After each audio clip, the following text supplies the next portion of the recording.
Okay, so we're on Monday morning, and remember, Monday's when she's supposed to show the first reader or the reading passage she wants to do, and it hasn't talked about what she's picked. So I'm wondering what's going to happen on Monday. Chapter 11. Hannah's steps slowed as she neared the schoolhouse. She had to force her feet to continue up to the building and into the lean-to. Not until she took off her bonnet did she notice the quiet. She realized then that the schoolyard had been empty. No one was in the lean-to, and she knew before walking into the schoolroom that she would see no students there. Miss Walters sat at her desk writing in a ledger. As Hannah slid into her seat, she heard the footsteps in the lean-to. Sam entered, followed by Dolly, Bess, and Sadie, Bess's sister. By the time Miss Walters rapped on her desk to begin the school day, no other students arrived. So first we had 3 not come, and now we have more than that. Hannah stole a glance at Sam. He hunched over a book, but she could tell that he wasn't reading it. He was staring at nothing, his usual cheery countenance replaced by a scowl, which made her stomach knot in foreboding. Good morning, students. Please take out your readers. Miss Walters apparently intended for the school to progress as usual, despite the absence of most of the students. Hannah saw Bess and Dolly exchange quizzical looks. Then a timid knock sounded at the schoolroom door. Hannah turned and saw Pearl Baxter, Sam's little sister, standing at the doorway. Good morning, Miss Walters, she said, in a voice barely above a whisper. Now, Sam had to have really done something to get to school because remember, his dad does not want him to go to school with a China person or a Chinese person there. So having his sister show up, why do you think she's there? Come in, Pearl, Miss Walters said. No, miss, Pearl said. She took a sideways step and clutched the doorframe. I've come to fetch Sam home. Miss Walters tilted her head a little and spoke gently. I hope there's nothing wrong. No, no, miss. Ma said to tell you he's needed at home. Pearl looked as if she were about to cry. Sam, Ma said that if I come home without you, I'll get a whipping. Hannah clutched her jaw against the familiar twinned feelings of anger and happiness, helplessness. Poor little girl, her own mother scaring her like that. Sam stood abruptly.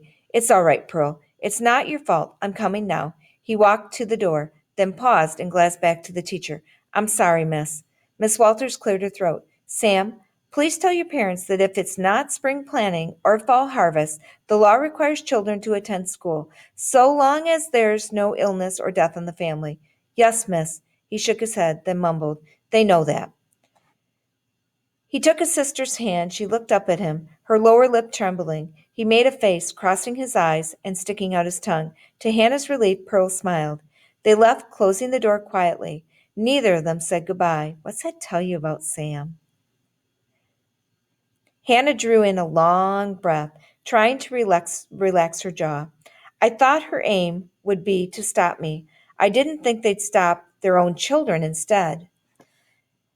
Now, this isn't the first time in history that this has happened, and we've seen it happen in our history too, like later on with the Ruby Bridges case. So it's kind of keeps repeating itself in history. By being in class, she was preventing nearly all the other students from getting their education. I can't do that. I'll have to leave school. So they had succeeded, those town people who were against her. In the midst of her terrible disappointment, she also felt a moment of anticipation for Sam. His parents were angry that Hannah was going to school. They would have wanted him to stay home. He had disobeyed them and slipped out of his house, a brave thing to have done. Miss Walters was sitting there, with her fingers in her lace beneath her chin, looking very thoughtful. Then she raised her head and looked at Hannah, Bess, and Dolly at the back of the room. Fifth reader class, please rise and pass to the front. Her voice sounded perfectly normal. Hannah could only stare, frozen in surprise. Fifth reader class, Miss Walters said, a little more severely. As Hannah jumped to her feet, she saw Bess and Dolly stand, looking very much a bit puzzled, as Hannah felt. Girls, you're here to get an education, aren't you not? Yes, miss, Hannah said. Yes, miss, Bess echoed. while Dolly nodded, her eyes wide. And I've been hired to teach school. I will fulfill my duty by teaching any pupil in attendance. Her voice grew louder, and her cheeks flushed with pink as she spoke. She sounded almost angry. Hannah's gaze met the teacher's and held it for just a moment. Miss Walters had just made her realize something important. She has a choice. She could tell the school board not to let me attend, but she isn't doing that. The families of the other students, they could send their children to school or not.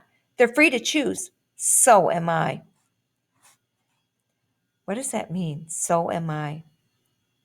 She raised her chin a little, and Miss Walters seemed to acknowledge her with the tiniest of nods. Then Miss Walters smiled and shrugged. But it does seem silly for you to have to sit in the back row.